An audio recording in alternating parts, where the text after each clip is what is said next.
एक बार फिर आपका हमारे इस YouTube चैनल में स्वागत है। आज का टॉपिक है रिफ्लेक्शन ऑफ लाइट, प्रकाश का परावर्तन। What is reflection of light? जब किसी पृष्ठभाग पर प्रकाश की किरणें टकराती हैं तो उनकी दिशा बदल जाती है और वह वापस लौट जाती हैं। इसे ही रिफ्लेक्शन ऑफ लाइट या प्रकाश का परावर्तन कहते हैं। अभी आप इस चित्र में देख पा रहे हैं कि आपतित किरण, परावर्तित किरण, अभिलंब, आपतन बिंदु। अब आपतित किरण किसे कहते हैं? जब किसी प्रकाश स्रोत से प्रकाश की किरणें किसी समतल पृष्ठभाग से टकराती हैं, उस बिंदु को आपतन बिंदु कहते हैं। और टकराने के बाद जब वह अपनी दिशा बदलकर वापस जाती हैं, उस किरण को परावर्तित किरण कहते हैं।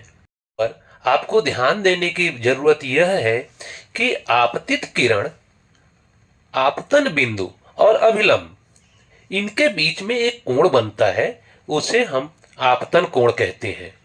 ठीक इसी प्रकार से परावर्तित किरण, आपतन बिंदु और अभिलंब के बीच में भी एक कोण बनता है, जिसे परावर्तन कोण कहते हैं। जब किसी समतल पृष्ठभाग से प्रकाश की किरणें परावर्तित होती है ना, तब आपतित किरण, अभिलंब और परावर्तित किरण तीनों एक ही प्रतल में होते हैं। ये इसकी विशेषता है। तथा दूसरी विशेषता क्या है कि आपतित किरण और परावर्तित किरण दोनों अभिलंब के विपरीत दिशा में होते हैं। कभी भी यह अभिलंब के एक तरफ नहीं आ सकते हैं।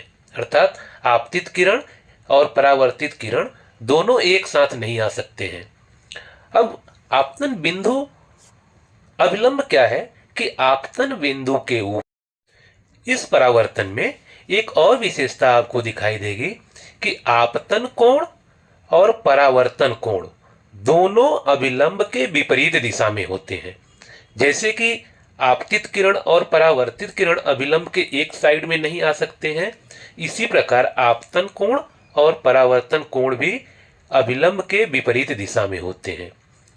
तथा जब आपतन कोण और परावर्तन कोण विपरीत दिशा में होते हैं ना, तो जब समतल पृष्ठभाग से कोई प्रकाश की किरण परावर्तित होती है, तो जितना आपतन कोण आई होता है, अर्थात उसका माप होता है, उतना ही ठीक माप परावर्तन कोण का होता है। जैसे आप देख सकते हैं, आपतन कोण 30 अंश है तो परावर्तन कोण भी 30 अंश हो गया। आपतन कोण 45 अंश है तो परावर्तित कोण भी 45 अंश है।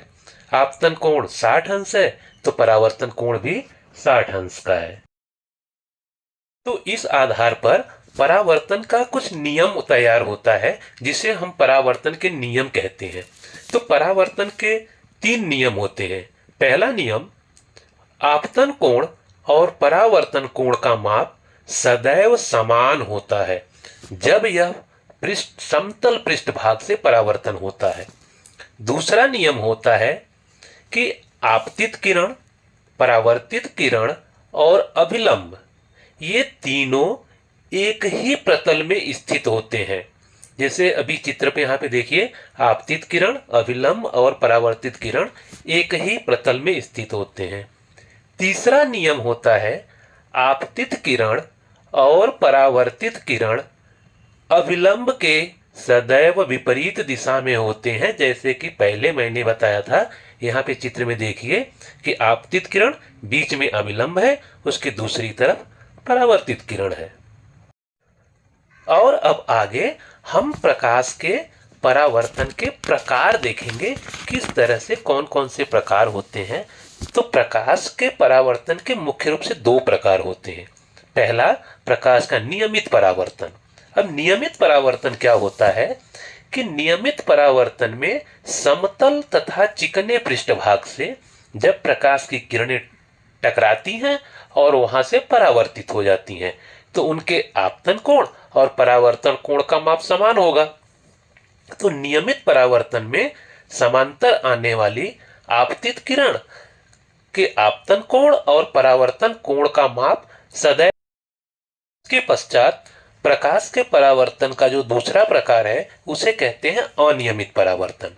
अनियमित परावर्तन जैसे चित्र में देख सकते हैं, खुरदुरे पृष्ठभाग से होने वाला प्रकाश के परावर्तन को हम अनियमित परावर्तन कहते हैं।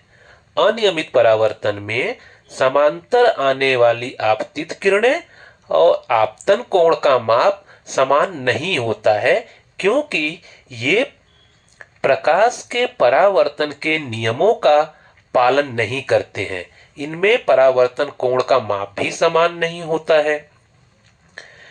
नियमित परावर्तन में प्रत्येक आपतन बिंदु से प्राप्त होने वाला आपतन कोण भिन्न होता है, जिसके फलस्वरूप एक ही आपतन बिंदु से प्राप्त होने वाला आपतन कोण और परावर्तन कोण का माप तो समान हो सकता है, लेकिन जब आपतन कोण भिन्न भिन्न होगा, इसी आधार पे परावर्तन कोण भी भिन्न हो जाता है।